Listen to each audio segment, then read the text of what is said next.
Mentor A.K. Singh और आज फिर हम अपने LLB थर्ड सेमेस्टर की क्लास करेंगे, यानी फर्स्ट सेमेस्टर थर्ड सेमेस्टर और फिफ्थ सेमेस्टर की क्लासेस चल रही हैं, जिसमें आज हम थर्ड सेमेस्टर का देखेंगे। और थर्ड सेमेस्टर में आपका क्या है, युद्धमान, यानी कि युद्धमान से क्या संबंधित है, या आपको ये देखने के लिए मिलेगा युद्धकारिता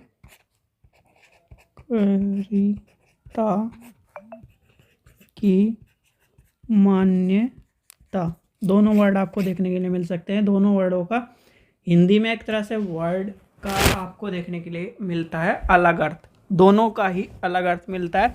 इसलिए आपको ये क्वेश्चन थोड़ा सा आपको मैं कहीं ना कहीं समझा रहा हूँ और कहीं ना कहीं आपको मैं बता रहा हूँ कि आपको ये क्या देखना है। इंग्लिश में इस वर्ड को ध्यान रखना है, और इस वर्ड को ध्यान में रखते हुए युद्धमान या आपको युद्धकारिता की मान्यता के बारे में आपको पता होना चाहिए।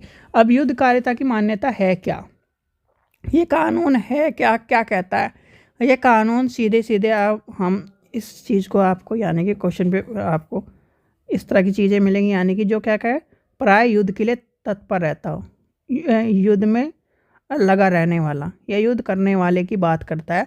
यानी कि यह एक कानूनी और राजनीतिक प्रक्रिया, क्या है, कानूनी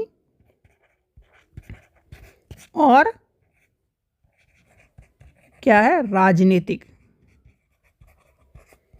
नैतिक प्रक्रिया है, जिसमें एक राज्य की बात कर रहे हैं हम। राज्य मतलब कंट्री, राज्य या एक अंतर्राष्ट्रीय समुदाय किसी विद्रोह समूह या गैर राज्यकर्ताओं को एक मान्यता प्राप्त युद्धकारी के रूप में पहचानता है। भाई कि ये क्या है, यह राज्य है या अंतर्राष्ट्रीय समुदाय गैर राज्यकर्ताओं के एक मान्यता के रूप में, युद्धकारिता के रूप में पहचानता है, जिसमें उन्हें कुछ अंतर्राष्ट्रीय कानून यानी कि कानूनी अधिकार और जिम्मेदारी मिलती है कि किसी विद्रोह या गृह युद्ध या अंतर्राष्ट्रीय स्तर पर मान्यता की एक औपचारिक स्थिति है, या इस तरह की स्थिति के बारे में बताता है।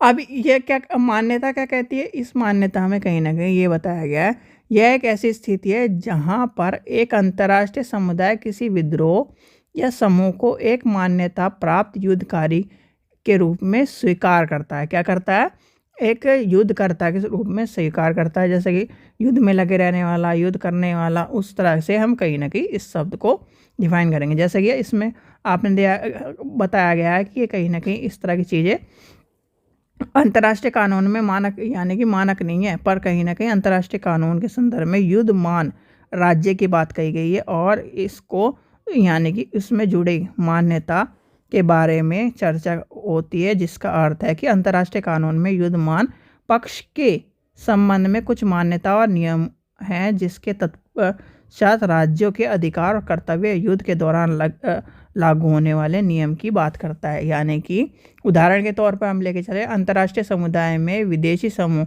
को युद्धकर्ता की मान्यता दी जाए, या फिर कानूनी प्रभाव में गए हैं। युद्धकर्ता की मान्यता का मतलब यह है कि उस समूह को अंतर्राष्ट्रीय कानून के तहत कुछ अधिकार और दायित्व प्राप्त हो जाते हैं, जिसमें कि युद्ध बंदियों के साथ व्यवहार से संबंधित नियम की बात आती है। और उपयोग क्या है, इस सिद्धांत का अक्सर गृह युद्ध जैसे स्थितियों में लागू होते हैं।